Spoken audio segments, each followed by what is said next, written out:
Que Dieu vous bénisse de partout où vous êtes, alors que vous nous suivez dans notre programme que nous avons débuté la fois dernière, atteindre la maturité spirituelle. Nous sommes dans notre cinquième partie que nous évoluons avec jusqu'à la fin de ces programmes, cette série d'enseignements.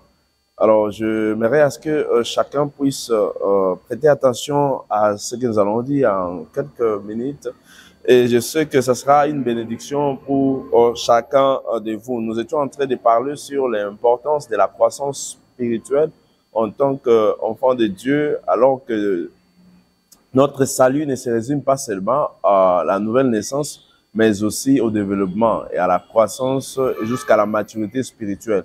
C'est ça la pensée de Dieu pour chacun de nous en tant qu'enfants de Dieu. Et nous avions parlé comment grandir dans la maturité spirituelle ou comment atteindre la maturité spirituelle à travers la connaissance de Christ, mais aussi la connaissance de sa puissance, qui est le Saint-Esprit, la connaissance de sa puissance. Et en troisième lieu, nous parlons de la connaissance de sa passion. Qu'est-ce que Christ aime? Qu'est-ce que Jésus a aimé? Qu'est-ce qu'il aime davantage? C'est-à-dire la passion de Christ. C'est-à-dire nous devons connaître sa passion. Et cette passion a différentes dimensions. Cette passion a plusieurs dimensions que nous pouvons illustrer à travers ce message. Nous parlons de la passion de Dieu à travers la justice. La passion de Christ par la justice. Il aime la justice. Il aime la justice. C'est-à-dire, tous ceux qui marchent dans la justice sont privilégiés, sont ceux qui bénéficient de sa main, sont ceux qui bénéficient de sa faveur. Donc, nous devons aimer la justice comme aimer Christ. La parole de Dieu nous montre clairement dans le livre de Hébreux chapitre 12, Hébreux chapitre 5, Hébreux chapitre 5, le verset 7 jusqu'au verset 8. Si nous reprenons aussi par rapport à cette référence que nous avons lue la fois dernière dans Hébreux chapitre 12, le verset 2e, il dit, ayant les regards sur Jésus, qui est le chef et le consommateur de la foi, qui en vue de la joie qui lui a été réservée, il a souffert la croix, méprisé l'ignominie et il s'est assis à la droite du trône de Dieu. C'est-à-dire, nous devons fixer notre regard sur Christ, vers lui, en tant qu'enfant de Dieu, afin d'être semblable à son image. Et dans Hébreux chapitre 5, le verset 7 jusqu'au verset 8 dit, c'est lui qui, dans le jour de sa chair, ayant présenté avec de grands cris et avec de larmes, de prières, de supplications, à celui qui pouvait sauver de la mort, ayant été exaucé à cause de sa piété. Donc, Christ a été ressuscité, il a été exaucé à cause de sa piété. C'est-à-dire, nous, en tant qu'enfants de Dieu, nous sommes appelés aussi à marcher dans la piété, dans la crainte de Dieu, s'éloigner du mal, s'éloigner de tout ce qui est mal. Nous sommes appelés à pouvoir le faire. Si vous aimez Christ, si vous aimez sa passion, vous le vivre comme lui, vous devez aimer ce qu'il aime. Il aime la justice. Sa passion, c'est la justice. Christ aime la justice. Nous aussi, nous devons aimer la justice. Enfants de Dieu, vous qui me suivez, éloignez-vous du mal. Craignez Dieu. Marchez dans une vie pièce, tout en se gardant du péché. C'est ça la pensée de Dieu pour chacun de nous. Marchons dans la justice pour craindre Dieu. Et de cette manière-là, Dieu vous sera favorable. Et la parole de Dieu déclare dans 1 Thessaloniciens chapitre 4, le verset 3. Il dit, ce que Dieu veut, c'est votre sanctification. C'est que vous vous absteniez de l'impudicité. Votre sanctification, vous absteniez de l'impudicité. Dieu veut vous vous absteniez de l'impudicité, s'éloigner du mal, s'éloigner de tout ce qui est mal. Les enfants de Dieu doivent s'éloigner de tout ce qui est mal.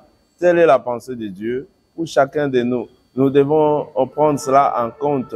Nous devons nous préserver, de nous éloigner de tout ce qui est mal, parce que Dieu veut notre sanctification. C'est ce qu'il veut. Il ne veut pas nous voir dans le péché, vivre une vie d'impiété, mais plutôt une vie pièce, une vie sainte. C'est ça la pensée de Dieu, parce qu'il est saint lui-même.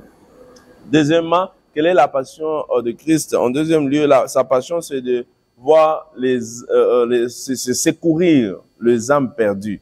Les âmes perdues. Il a cette passion. Vous savez, la parole de Dieu déclare dans Jean chapitre 3, le verset 16, il dit, « Car Dieu a tant aimé le monde, il a donné son Fils, unique afin que quiconque croit en lui ne périsse pas, mais qu'il ait la vie éternelle. » Donc, la passion de Christ, c'est le salut des âmes.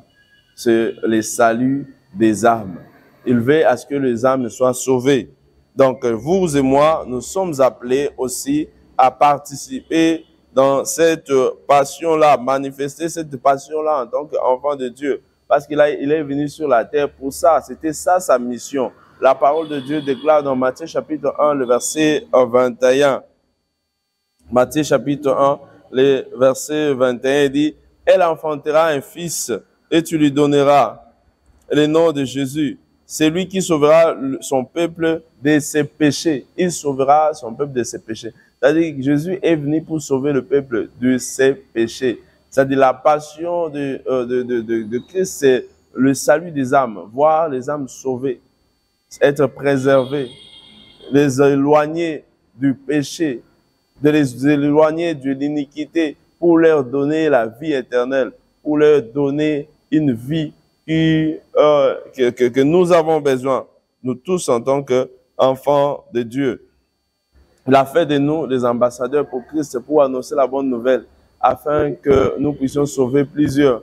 Il dit, lorsque nous naissons de nouveau, nous sommes appelés aussi à croître. Et cette croissance, ce n'est pas seulement de se limiter par nous-mêmes, mais nous devons aller vers les autres. Il dit, aller prêcher la bonne nouvelle à toute la création. Celui qui croira sera sauvé. C'est-à-dire, nous sommes appelés à aller vers les perdus. Ceux qui sont perdus, les âmes perdues, tous ceux qui sont éloignés, tous ceux qui ne connaissent pas Christ, ils n'ont pas soumis leur vie à Jésus. Ils doivent le faire. C'est notre responsabilité. Si nous aimons Dieu, nous devons manifester aussi la passion, cette passion-là, du gain des âmes. Dans 2 Corinthiens chapitre 18, chapitre 5, voulais-je dire, 2 Corinthiens chapitre 5, le verset 18 jusqu'au verset 20. Donc, il a réconcilié le monde avec Christ. C'est-à-dire, nous aussi, nous sommes appelés à le faire. C'est notre responsabilité.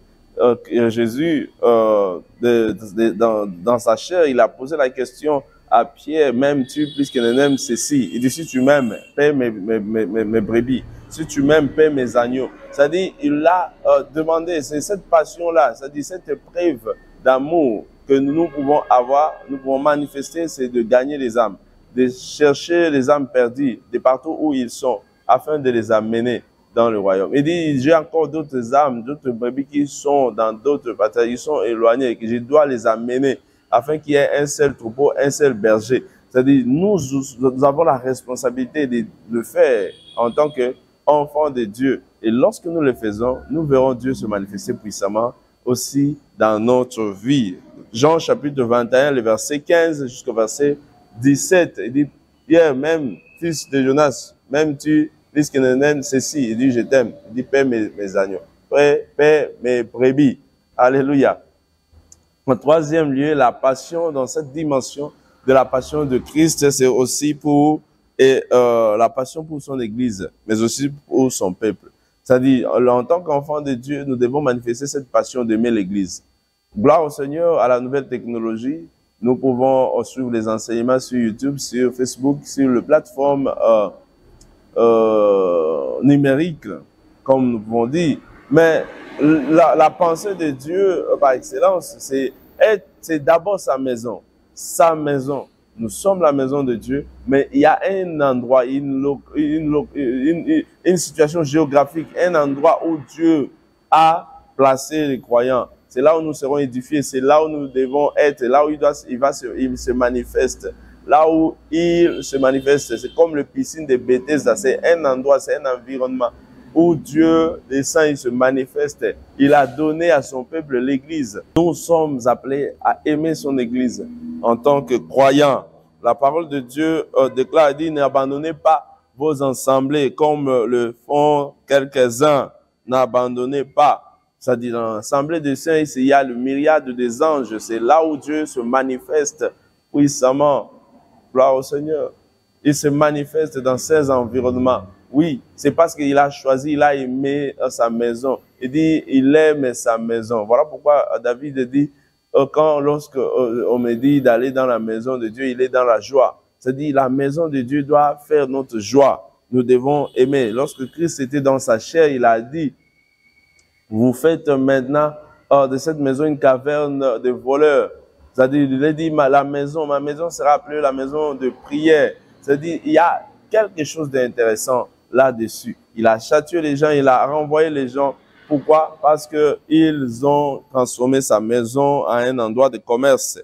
Donc, les enfants de Dieu doivent aimer sa maison, la maison de Dieu. Dans Hébreux chapitre 4, le verset 15, il dit, car nous n'avons pas un souverain sacrificateur qui ne puisse compatir à nos faiblesses. Au contraire, il a été tenté, comme nous, toutes choses sans commettre du péché. Donc, approchons-nous du trône. Dans le verset 16, il dit, approchons du trône avec assurance du trône de la grâce, afin d'obtenir miséricorde et de trouver grâce pour notre secourir dans tous nos besoins. Nous devons nous approcher dans sa maison. C'est là où Dieu nous aide, il se manifeste parmi nous. Gloire au Seigneur à tout ce que nous pouvons avoir, mais nous devons faire ce que Dieu nous recommande. Et lorsque nous le faisons, nous expérimentons aussi sa main, sa puissance dans nos vies. Nous ne devons pas nous arrêter à aimer son église comme sa maison, mais aussi nos amis, nos frères, les gens qui sont autour de nous. Parce que les croyants, tous les croyants sont aussi la maison de Dieu. C'est-à-dire, nous sommes les temples du Saint-Esprit. En étant un temple du Saint-Esprit, nous sommes la maison de Dieu, l'édifice de Dieu. De la même manière, nous aimons son Église, mais nous devons aimer aussi l'Église qui est l'être que nous sommes, que Dieu nous a créé à son image. Nous sommes les temples de Dieu, nous devons aimer aussi les autres. La parole de Dieu déclare, et très sincèrement ici, dans Galates chapitre 6, le verset 10, il dit, nous devons aimer le frère qui sont dans la foi. C'est-à-dire, nous devons continuer à faire du bien, mais aimer ceux qui sont dans la foi, même foi que vous. Vous devez aimer ces derniers. Vous devez aimer les chrétiens. Les chrétiens entre eux doivent s'unir, ils doivent s'aimer entre eux. Il ne doit pas y avoir de diversion, de séparation. Il ne doit pas y avoir des querelles, ainsi de suite, des doctrines, ainsi de suite. Alléluia.